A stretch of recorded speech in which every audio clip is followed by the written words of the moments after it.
Thank you so much, April, for that great introduction. And thank you, Danny, for a great talk. And thank you to the organizers here at the Parkinson's Expo for putting together such a great program, and the folks at Neuro Challenge Foundation for Parkinson's. So excited to be part of this great morning full of empowerment and education. Really want to be part of the dialogue and include the speakers that are here before us as part of this as well in my talk. I think you'll be seeing woven through how many of us collaborate around this topic that we're very passionate about. And my focus will largely be on the mind-body practices and social connection in Parkinson's disease, but hopefully I'll be able to put all of this within the framework of what we're thinking about these days this day and age, and around the concept of wellness in Parkinson's. So what is wellness?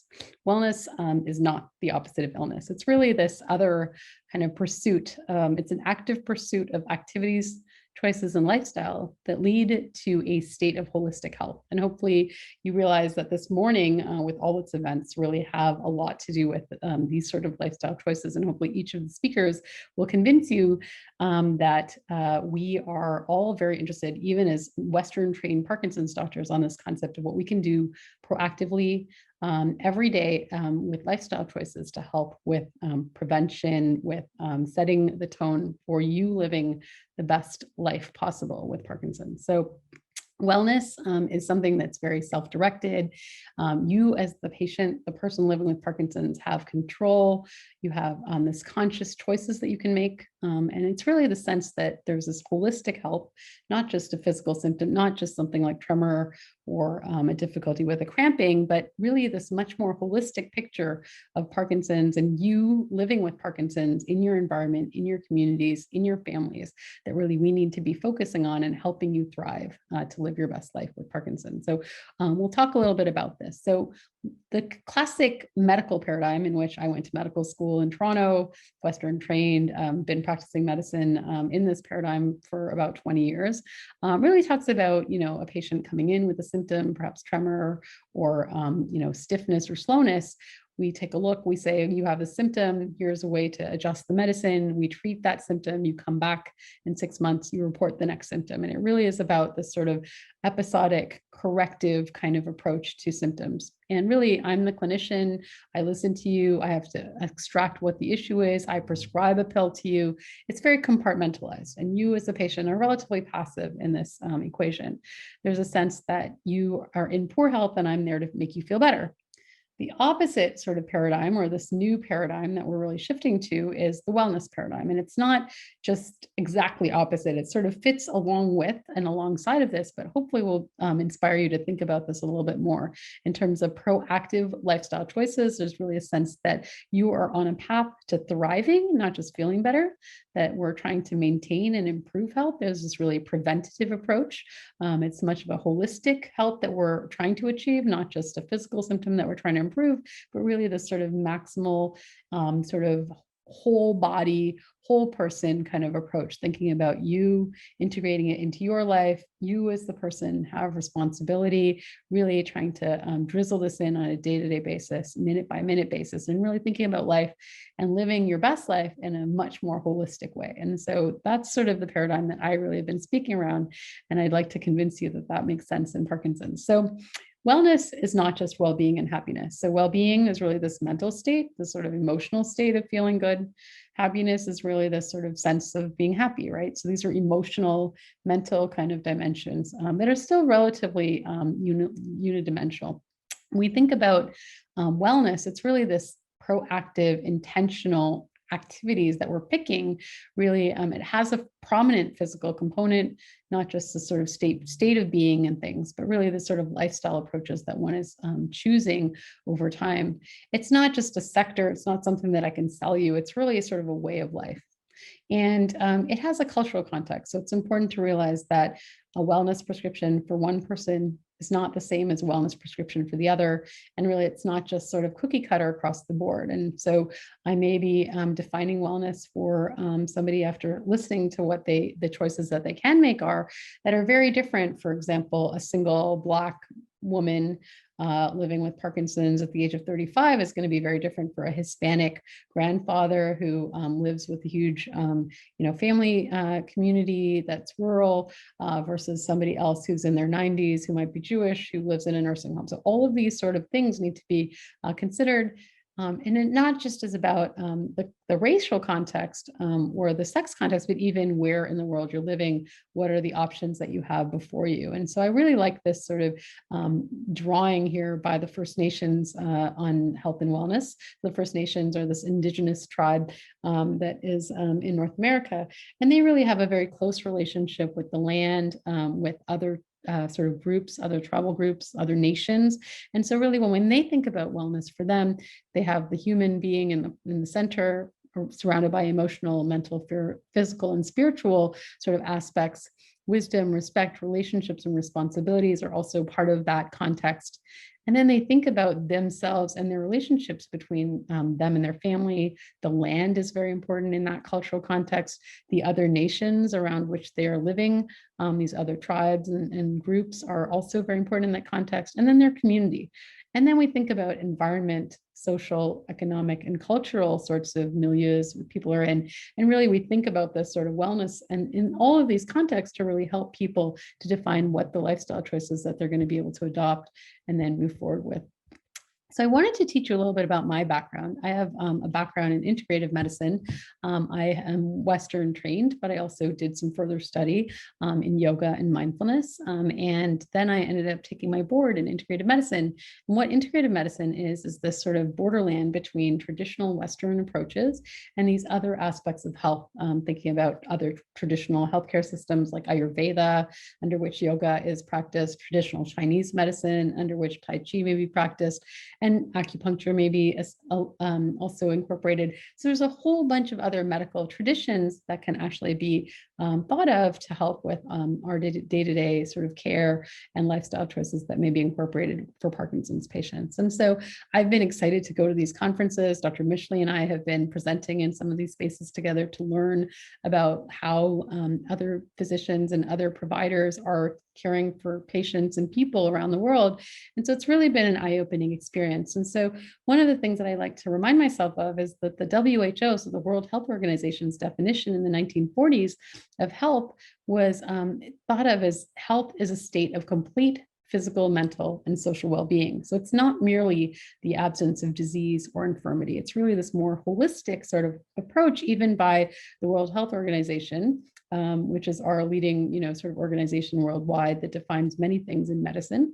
And so the concept is that you have this sort of innate healing process that's available to all of us if we tap in the right parts of our body, rather than thinking that somebody outside of us is going to cure us, that really a lot of benefits are going to come from our internal self-regulation, self-agency, our self-efficacy. And so really relying on these sort of lifestyle approaches and thinking about health in this more holistic way. So I think it's kind of a novel, kind of exciting kind of concept in Parkinson's. So I work in the VA. And my day job is really running our Center of Excellence in the VA for the Southwest region. So that goes all the way out to New Mexico and up the coast in California. So I take care of a large number of veterans in a complex healthcare system designed for veterans. And I'm excited to say that they are quite open-minded to the concepts that we've been talking about. So they actually have this whole health model in place, and this has been in place for a few years now. And they're trying to roll this out to all the VAs throughout the world, throughout the country, and really offer this type of approach to every veteran that's out there. And so the sense is that the veteran or the person is in the middle. There's a number of modifiable variables that are surrounding them. And then there's sort of the sense that we have both treatment and conventional medical approaches, but also the sort of complementary approaches along with preventative strategies, and really then thinking about the patient within their communities and their families, and really thinking about these different sort of circles around them. So just to take a moment, we have things like diet under food and drink, recharge with sleep, relationships here, spirit and soul with growing and connecting with other people, power of the mind, which is really the mind-body approaches that we'll be speaking to, moving more, like the exercise and things that we've already heard about today, the physical surroundings and emotional surroundings that people are around, And then personal development, which is kind of interesting. So thinking about what brings people purpose and meaning in their lives. So I like to sort of think about these various spheres, and we'll touch on some of them and then end up focusing on the two areas that are my real focus today. So when we think about any person living in the world, really what brings us purpose and meaning is what we wake up for in the morning every day, what we look forward to, what we think that we were put on this earth to do. And I think that that's really helpful to kind of reassess and realign every so often. And so it's important to ask yourself, though I have Parkinson's, what is my purpose? What brings me meaning? And what brings me joy? If you can find things that bring you joy and incorporate those things every day into your life in some small way, if it's, having, a nice moment with your cat on the couch watching your favorite program, that's okay. You can incorporate that. You have to figure out, what it is that you really brings you joy and enjoyment, and try to take some pleasures in these basic things that are, available to all of us. So additionally, having a purpose is actually very helpful, and connecting with a greater group of people with that similar purpose is actually pretty key to solving problems in the social connection and loneliness arenas, which we'll speak about in a moment. So really, I think thinking about this sort of questions, and then trying to find ways to engage if you can. If you have not seen this book, I highly urge you to read it. It's called Ending Parkinson's Disease by one of my colleagues who's speaking here today, Mike Oken. And he's really inspired this group of folks, he and his group, to be Parkinson's patients with a cause called the PD Avengers. And it's a really easy thing to do to get involved with their cause. If you're internet savvy, I would sign up. They have all kinds of ways to connect and to be advocates and to have some activism around these various causes. So definitely urge you to get involved and look at that. Some of the things that they're doing are pretty spectacular and pretty eye-opening. So if you haven't checked it out, I would urge you to do so.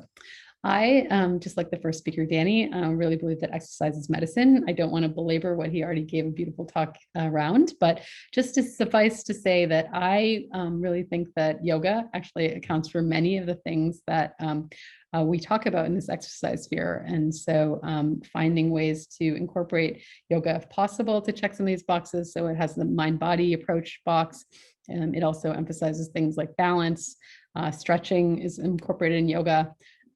There's some aerobic qualities if you get enough of a flow. It's skill-based and modifiable, so you can have ways to, if you're feeling like you're having a really good day, to make it more complex by maybe trying to do a pose on one foot or closing your eyes. And if you're having a bad day, using a prop or a different type of modification, maybe doing the class from a chair with those modifications instead of standing. So it really has a range of options, and I'm excited to really be speaking to this group a little bit about those approaches. If you can get out in nature, if you can get a coach or physical therapist to guide you, I think there's nothing like it. And if you can get a social connection while exercising, it's even a bigger bonus, as you'll see in a minute.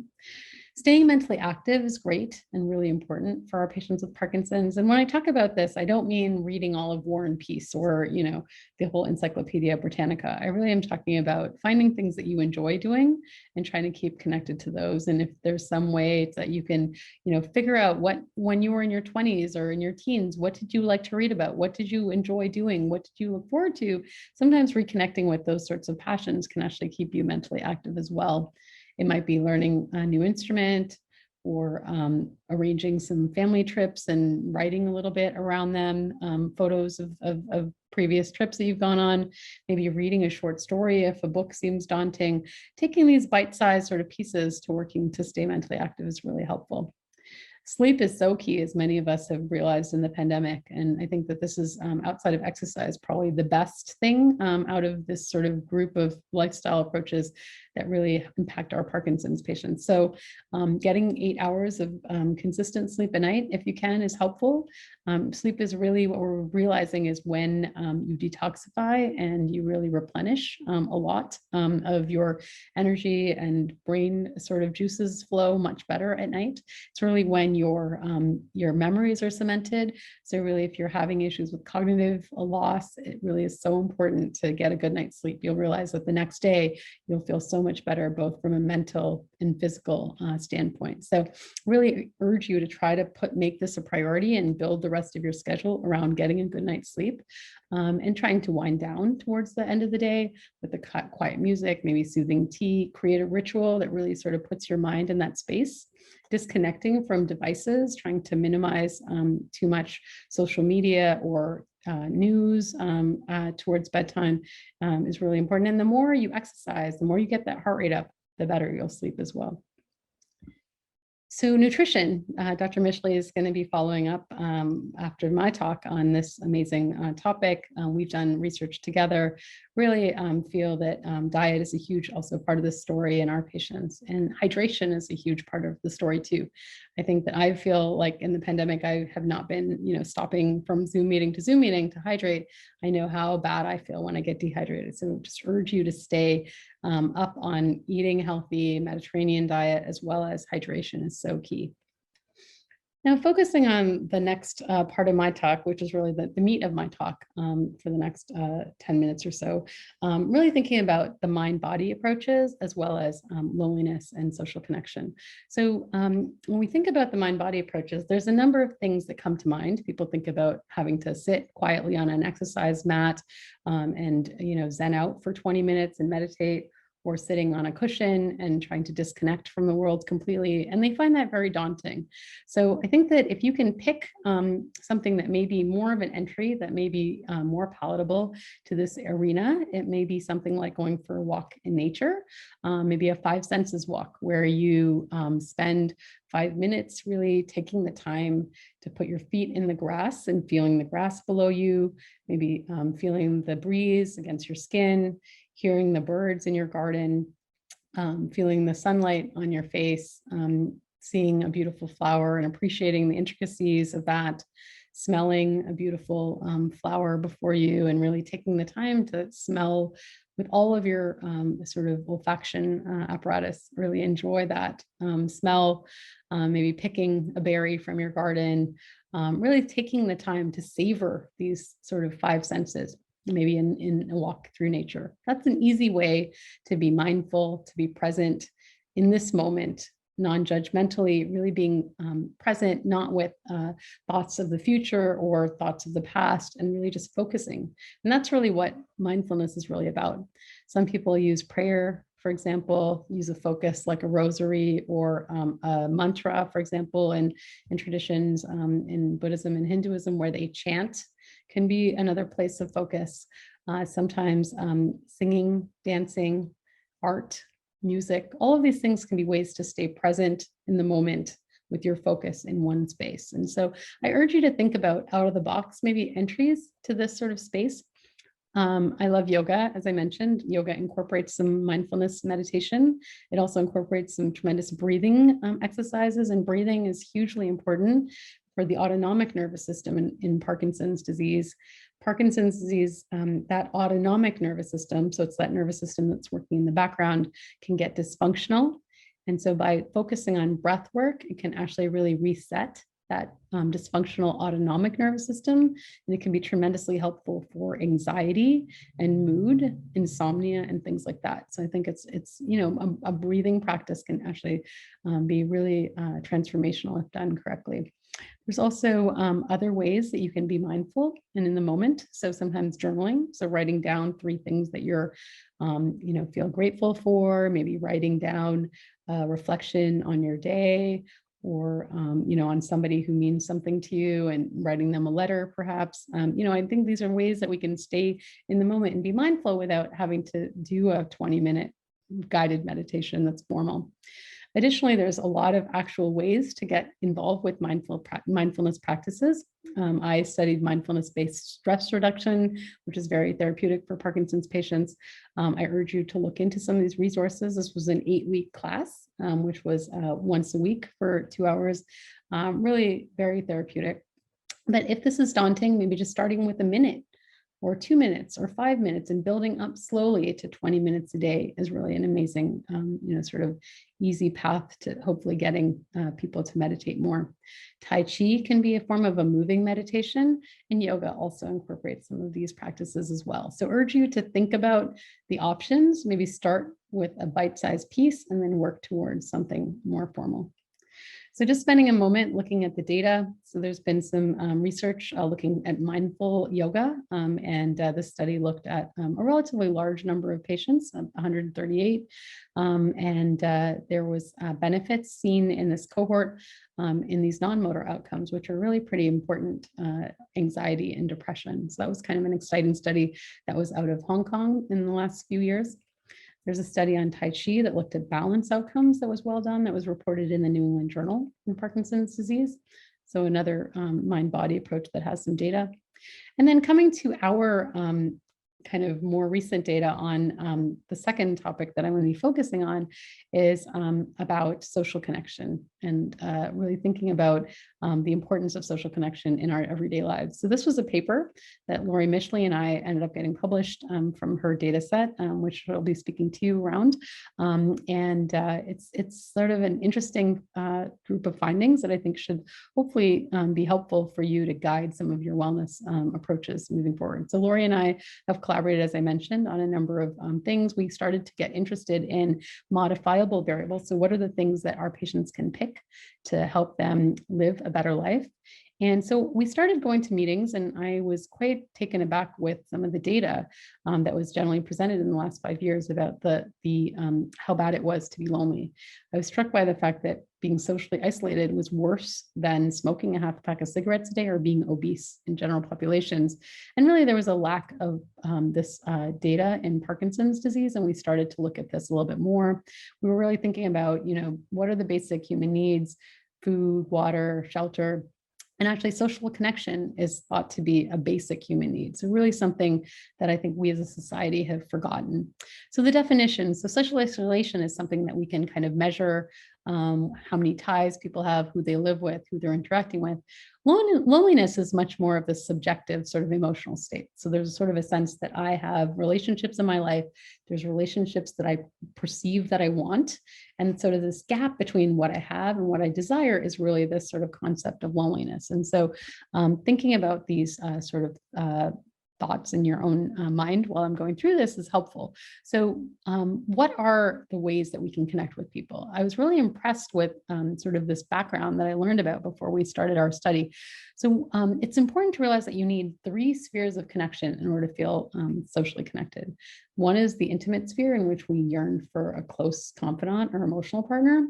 The second is this relational sphere, in which you have social connections around a friendship circle.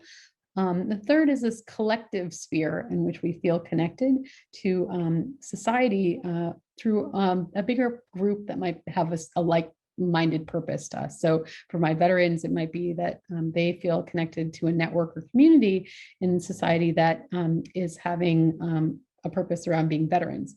For our Parkinson's patients, it might be being connected to a Parkinson's organization like the PD Avengers or the Neuro Challenge group here.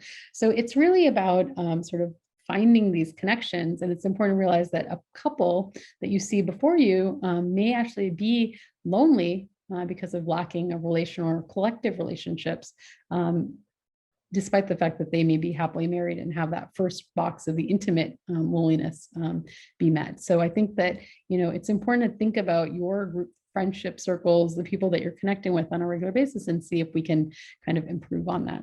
So we know that loneliness is bad for the body. There's been studies to show that it affects stress levels, it affects immune function.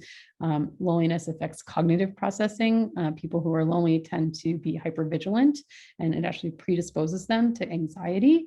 There's ways that we can measure what types of stimuli people focus on.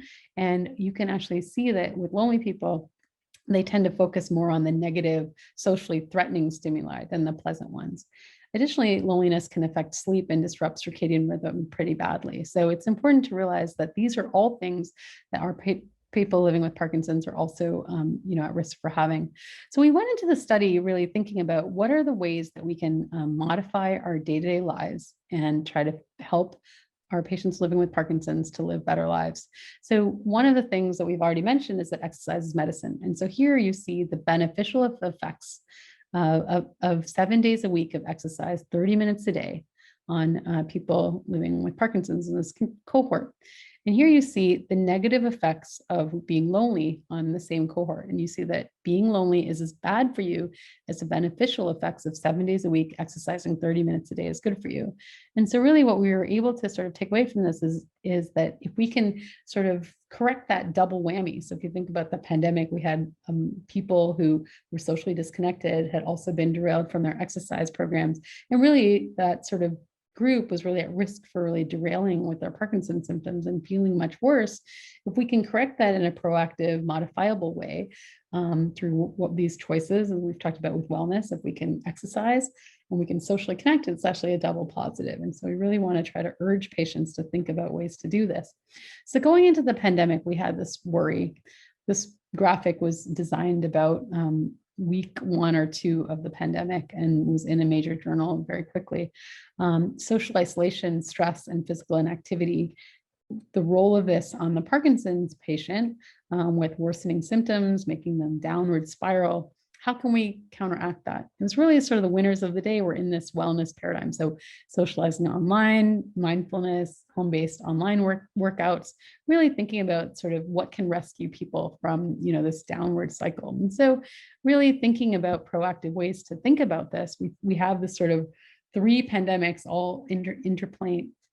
Number 1, the Parkinson's pandemic. So Parkinson's disease has been doubled in the last 40 years and is slated to double in terms of number of cases in the next 20 years. So we have this Parkinson's pandemic. Going into the COVID-19 pandemic, we already had this sense that we had this loneliness pandemic. Vivek Murthy, who's the Surgeon General, he had written a book called Together and had already outlined some of the things that we were talking about. Dr. Mishley and my data predates the pandemic, actually, even of COVID-19. And so we already had the sense that being lonely with Parkinson's was bad for you.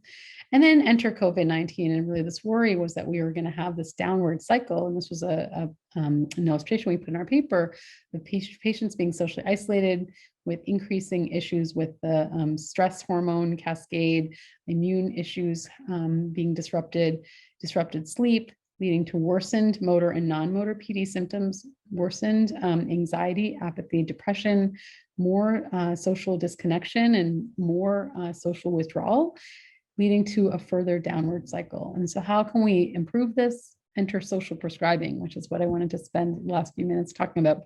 So social prescribing is really this way to proactively connect patients with their ways to get social support. So we look proactively for patients, find the ones that through questions that have absence of social connections in those 3 spheres. So we're really urging clinicians to do this, find ways to proactively connect those people with these social support resources.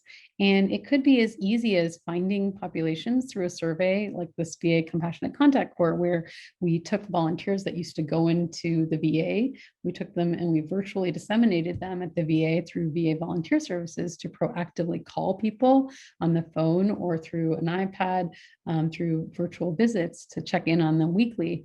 And so it's kind of a cool way of this social prescribing, literally prescribing social connection to patients. So in your own lives, I urge you to get socially connected. Think about your tribe. Who are the friends that really, lift you up and support you? Find your cheerleader and confidant.